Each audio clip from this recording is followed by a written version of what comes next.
Tonight, President Trump just wrapped up another massive rally. Yep, the rallies are back. Look at this video from Dan Scavino. Do you think the Biden campaign could ever get crowds this size? Just you keep watching and keep looking at the video. Look at it, because what you see, that's the overflow crowd. Those are the people that didn't fit inside the massive rally space, the inside part in Freeland, Michigan tonight. Supporters lining up around the block and down the street. We'll show it all. We got plenty of time. According to reports, some were waiting in line for more than 24 hours. We've got the highlights. The president was on fire tonight, along with also tonight a full report. Our 2020 election correspondent Lawrence Jones, he is on the ground. He was at the rally tonight. Also, we're going to bring you breaking news from the Durham probe. This is huge. Mueller's team, led by, of course, his, well, hitman, Andrew Weissmann, the pit bull, caught in a massive cover-up, just like Hillary Clinton. Almost all of them, guess what? They wiped their phones clean. Is that obstruction of justice by Team Mueller? We'll investigate, and are more charges on the way. But first, we start with another blatant lie from the ever-forgetful Joe Biden. Now, Joe actually wants Americans, you, the American people, to believe that he can beat COVID-19, but only if you elect him. If he remembers what it is in November, December, January. He claims he sounded the alarm early on about the deadly virus and that President Trump did everything wrong.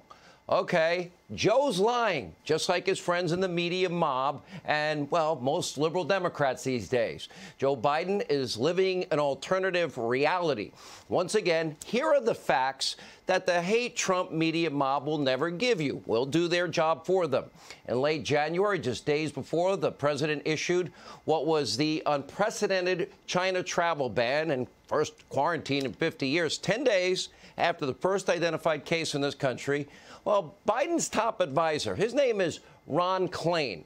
He was actually praising China's transparency. Huh? Watch this. I think what you have to say about China is it's been more transparent and more candid than it has been during past outbreaks, though still there are problems with transparency and candor. Okay, remember, so it's the same China where zero experience Hunter Biden got the sweetheart $1.5 billion deal from the Bank of China. You know, not Deutsche Bank, not Goldman Sachs, not Chase. No, that would be Joe Biden. Hunter, his son. Quid pro quo Joe sucking up to Hunter. He's compromised by China. Peter Schweitzer has identified this in detail. And so on January 28th, 3 days before the president's travel ban, just 7 days after the first identified case, this same Biden health advisor said that he opposed the travel ban. It was premature, but they were on top of it. That's what they said. Watch. Would you ban Chinese travelers from arriving in the United States? I wouldn't. I think that's premature. I think it's very important exchange, very important for trade and tourism, and the very, very few of those people will have it. What's more, you know, since this virus broke out, 250,000 people have come from China, so they're already here. And then one day before the president's travel ban, January 30th, top Biden health official Dr. Zeke Emanuel said everyone needed to stop panicking, stop being hysterical. Then on February 1st, that's the day that Biden, day after the travel ban was implemented, after 10 days, the first identified case of corona, well, Joe himself tweeted out that the travel ban was hysterical, xenophobia, and fear-mongering. On February 13th, top Biden advisor claimed he tweeted that we are experiencing a fear epidemic, not a COVID-19 epidemic. Joe Biden himself called the president's aggressive COVID-19 response, the travel ban, the first quarantine in over 50 years, hysterical, xenophobia, fear-mongering on multiple occasions as late as March the 18th. And meanwhile, Joe Biden was still holding indoor rallies in the month of March, and he was doling out his world-famous creepy hugs. Remember those? He wasn't talking about social distancing. He wasn't wearing a mask. He wasn't coordinating an aggressive use of the Defense Production Act plan or sourcing PPE. And he was against the travel ban, against the quarantine, against the subsequent travel ban. Now, that likely saved at least hundreds and hundreds of thousands of Americans from contracting the virus, and God knows how many thousands of Americans from dying. And by the way, he didn't get to that until April. Get this, Biden's press secretary now, like Biden, blatantly lying and pretending that the ever-forgetful Joe was always in favor of the travel ban. That's called a lie. The ban that they called Joe multiple times, including late March, hysterical, xenophobic, fear-mongering. Take a look. You're saying that Joe Biden was for closing down travel from China when the president did it? Joe Biden has been clear, and I can send you the fact checks if they're helpful, Brett. Joe Biden has been clear that he was not against that travel ban. But he was for it? Joe Biden has been clear about this, Brett. I can send you the fact checks if they're helpful. This has been fact checked into oblivion. Okay, I'm just asking you the question.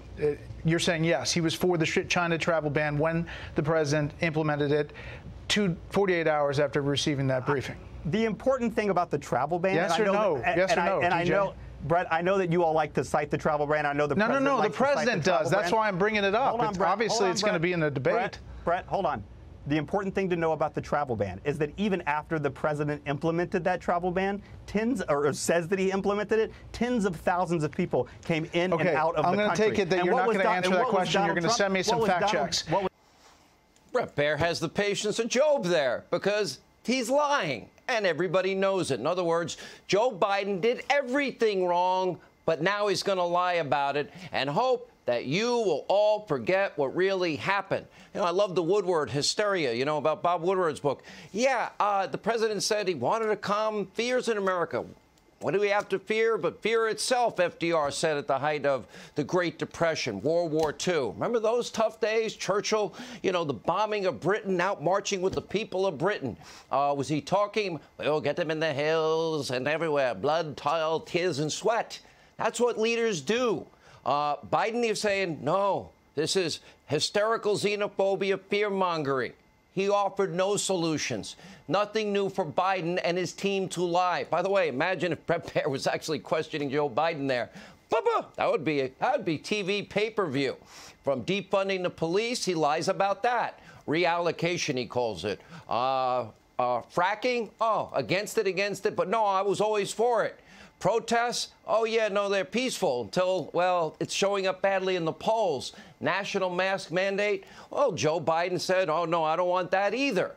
Okay, he lies about pretty much every position he's ever taken, only if it helps him politically, only if the polls and focus groups tell him what to say, like Don Lemon advised him to listen to.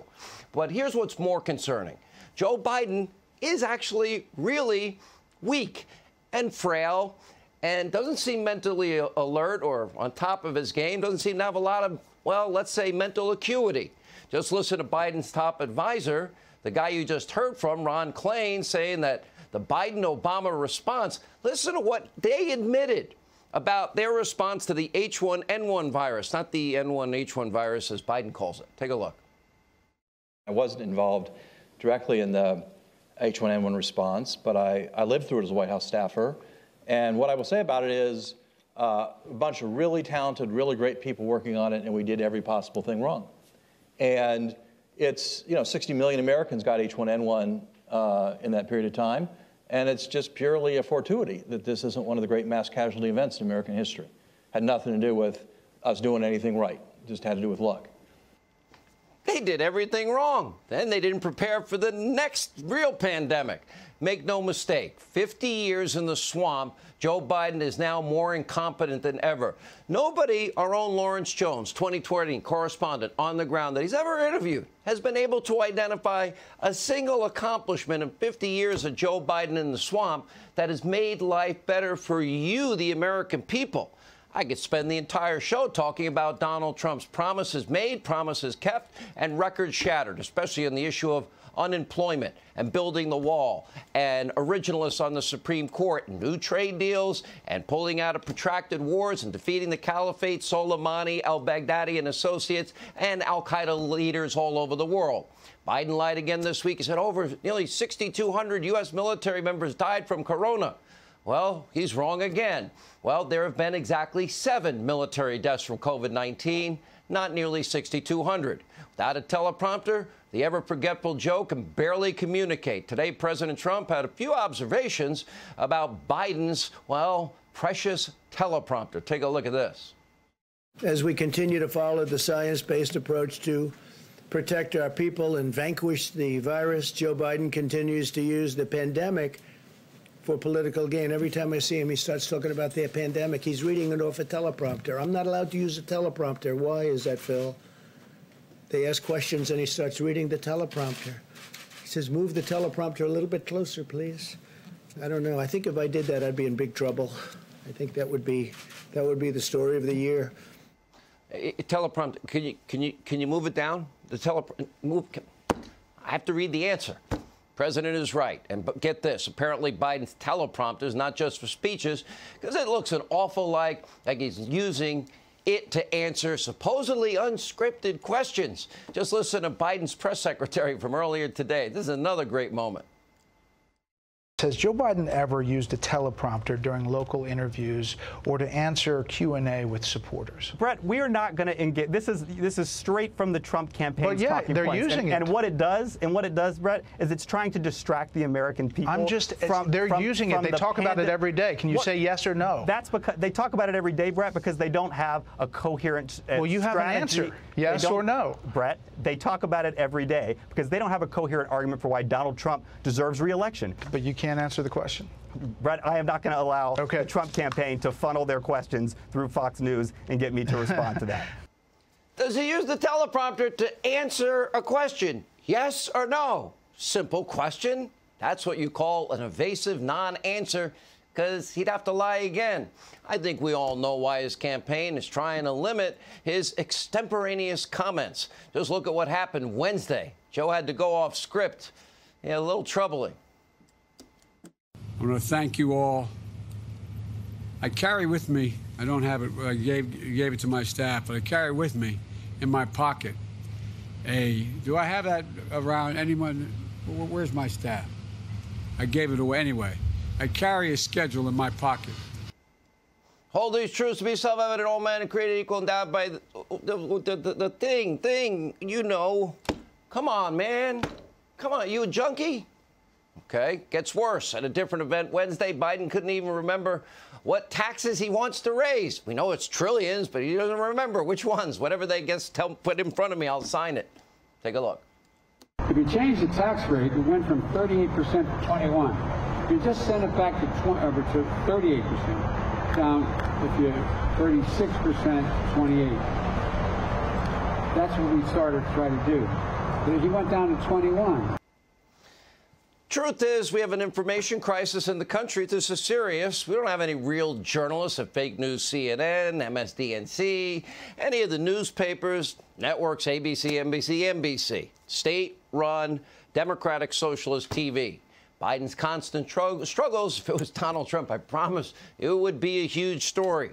Instead, Washington Post more focused on praising Kamala Harris on her shoe choice. Very important story. Meanwhile, major networks devoted 16 minutes to smearing President Trump. Guess how many minutes they devoted to his Nobel Peace Prize nomination? 0. And while the mob and the media, they're doing whatever they can do to prop up the ever-forgetful Joe, President Trump, he's on fire. He's on offense. Tonight he did something Joe Biden simply cannot do. Actually hold a real rally, deliver a long, forceful speech in front of a massive crowd. Let's dip in and take a look. This is the most important election in the history of our country. Joe Biden devoted his career to offshoring Michigan's jobs, outsourcing. Biden supported every disastrous globalist sellout for over a half a century, including NAFTA, China, and TPP. You know that.